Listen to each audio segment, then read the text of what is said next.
Hi guys, welcome to our channel.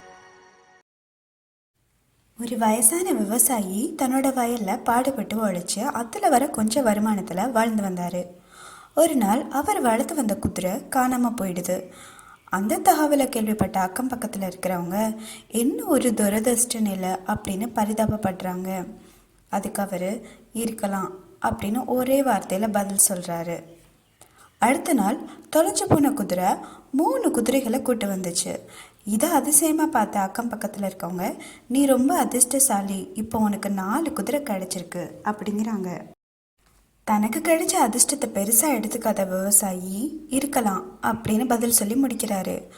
ஒரு வாரத்துக்கு பிறகு விவசாயியோட மகன் குதிரையை வேகமாக ஓட்டிட்டு போய் கீழே விழுந்து காலை உடைச்சிக்கிறான். என்னப்பா உனக்கு ஒரு நல்லது நடந்தால் அடுத்து ஒரே கெட்டது நடக்குதே அப்படின்னு சொல்லி ஊர் மக்கள் பேசி, உன் பையன் எழுந்து நடக்கிறதுக்கு எப்படியும் ஒரு 6 மாதத்துக்கு மேலே ஆகும் அப்படின்னு சொல்கிறாங்க. விவசாயி அதுக்கும் பெருசாக வருத்தப்படாமல் இருக்கலாம் அப்படின்னு பதில் சொல்கிறாரு. ஒரே வாரத்தில் நாட்டில் போர் வருது. வீட்டில் இருக்கிற எல்லா இளைஞரும் கட்டாயம் போரில் கலந்துக்கணும் அப்படின்னு கட்டளை போடப்படுது. வீடு வீடாக இராணுவத்தினர் புகுந்து இளைஞர்களை அழைச்சிட்டு போகிறாங்க. ஆனால் இந்த விவசாயி மகன் கால் உடஞ்சிருக்கனால அவனை மட்டும் விட்டுட்டு போகிறாங்க. இதை பார்த்த ஊர் மக்கள் விவசாயியோட அதிர்ஷ்டத்தை புகழ்கிறாங்க. இப்பையும் விவசாயி இருக்கலாம் அப்படின்னு பதில் சொல்கிறாரு.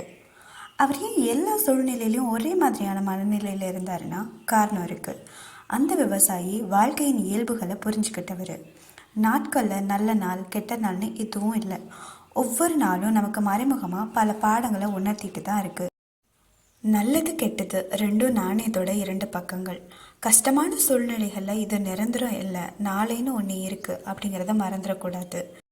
சந்தோஷமான சூழ்நிலையில் தலைகால் புரியாமல் ஆடக்கூடாது. யாருக்கு என்ன வேணாலும் நடக்கலாம். எதையும் தலைக்கு எடுத்துகிட்டு போகாமல் எதை பற்றியும் விமர்சிக்காமல் இருக்கிறது நல்லது. சுகம் துக்கம் இது ரெண்டும் ஒன்றுக்கொன்று தொடர்புடையது அப்படிங்கிறத உணர்ந்தாலே போதுமானது. இன்னொரு ஸ்டோரியில் பார்க்கலாம். பாய்.